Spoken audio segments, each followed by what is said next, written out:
Today on TiPS, we're talking about the holiday gift that nobody asks for, but every ECC secretly wants. A power system that doesn't quit the moment the grid does. Generators, UPS batteries, microgrids, EMP panic, grounding myths, and the simple truth that we tested it last year is just not the comforting sentence people think that it is. If your backup power plan is basically, I think it ran the last time we looked, sit tight. This one's for you.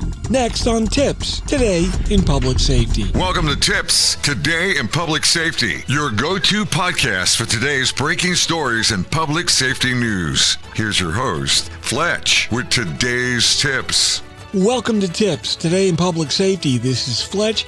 I'm a NENA certified ENP, a connoisseur of our diesel fumes, and a man who's seen far too many generators fail at precisely the wrong moment. Every Monday, Wednesday, and Friday, we take you deep into the tech, the tools, and occasionally the terrifying realities of emergency communications. Today's episode? Well, it's festive, but in the holiday storm knocks out the grid, and suddenly our ECC is running on vibes kind of way. Of course, we're talking about power. Maybe one of the more boring parts of NG 911 until the day it becomes the only part that matters. So grab your cocoa, your multimeters, and maybe a grounding strap. Let's talk generators. Look, let's be honest. Every ECC's got one piece of equipment that everyone trusts, but nobody actually wants to test, and that's the generator. People admire it like it's the department fire truck. Big, loud, painted safety yellow, and it looks like it could power a small town. Yet, ask the room. Hey, when's the last time we did a full transfer test? Suddenly, everybody remembers they've got an imaginary meeting to attend. Because here's the truth. In most cases, generators get the, hey, did it start? Great treatment. It's like starting your car, hearing the engine, and declaring, perfect. It'll definitely survive a 1,500-mile road trip throughout a blizzard. Yeah, maybe.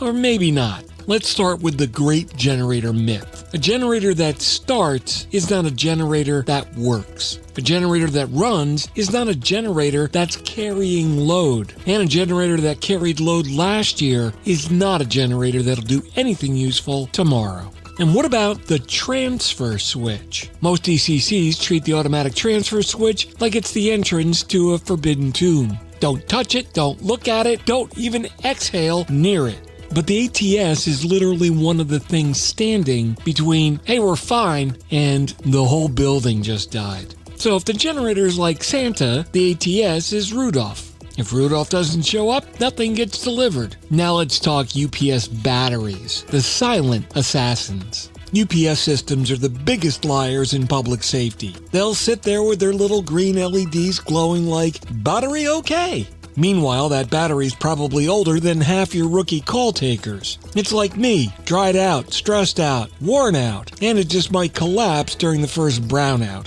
You have to remember, most ECC power failures don't actually happen because the generator didn't start. They actually happen because the UPS sagged, spiked, or glitched at the exact moment that the power flickered. That means your CAD, your phones, your radio consoles, and recorders all said, nope, we're out of here. Dead UPS units take down more ECCs than grid failures do. But nobody puts that on the recruiting brochure. Microgrids, solar, and the, wait, this isn't sci-fi? Moment of reality.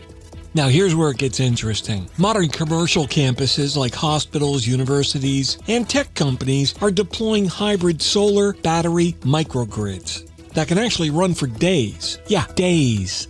But you know who doesn't have that? Most ECCs. And you know who needs it more than anyone on the planet?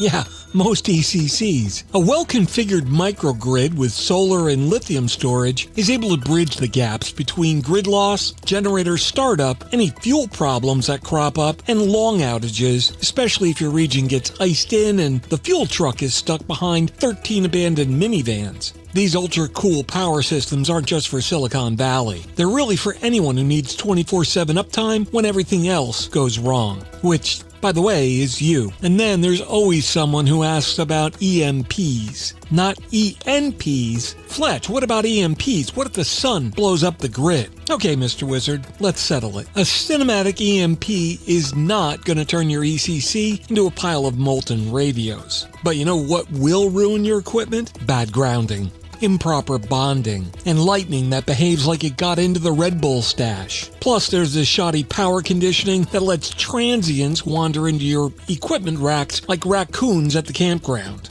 If you want EMP protection, let's start with the basics. Proper grounding, proper bonding, and real surge protection. These are the kind of things that inspections that aren't just someone shining a flashlight and nodding thoughtfully will uncover. Now, speaking of raccoons and fuel supply, this is the part that nobody likes to admit. Remember, when the grid goes down region-wide, every hospital, 911 center, fire station, water plant, data center, and Trader Joe's all call for diesel deliveries at the same time. Your contract might not put you at the front of that line. So unless you've got dual fuel, natural gas backup, on-site battery capacity, a fuel replenishment plan, and a full tank, you're probably gambling. And don't get me started on generators that fail because a raccoon family has built their starter home inside the enclosure. Trust me, it happens more than you think. The Christmas generator checklist. Here are some of the real gifts your ECC probably needs this year. A transfer switch that's been tested under load, UPS batteries that are under 3 years old, a generator enclosure that's not a wildlife habitat, a supply of diesel fuel that's been treated. Speaking of fuel, how about a fuel tank that's actually full? And if you got natural gas, supply pressure that's been guaranteed. Make sure you've got a battery system that's there to bridge the startup gap, and most importantly, you need multiple people that know how to manually start and properly run the system. Now, if you can check all of those items as things that you have, congratulations, you're probably in the top percent of ECCs in the country.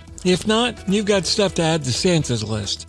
That wraps up today's episode of TiPS, Today in Public Safety. Thanks so much for listening. For more updates and insights, remember to follow me on social media at Fletch911. And you can visit 911tips.com, where you'll find a complete archive of all of my previous episodes. My blogs are available online at Fletch.tv, and my professional website is located at Fletch911.com. Stay safe. Thanks so much for listening. And if you're in public safety, thanks for what you do every single day. I'll catch you next time. Take care. You've been listening to TiPS, Today in Public Safety, your go-to podcast for today's breaking stories and public safety news. Hosted by Fletch and available every Monday, Wednesday, and Friday. Catch past episodes on 911tips.com. Be sure to like and subscribe, and remember to join us each week for the latest on NG 911.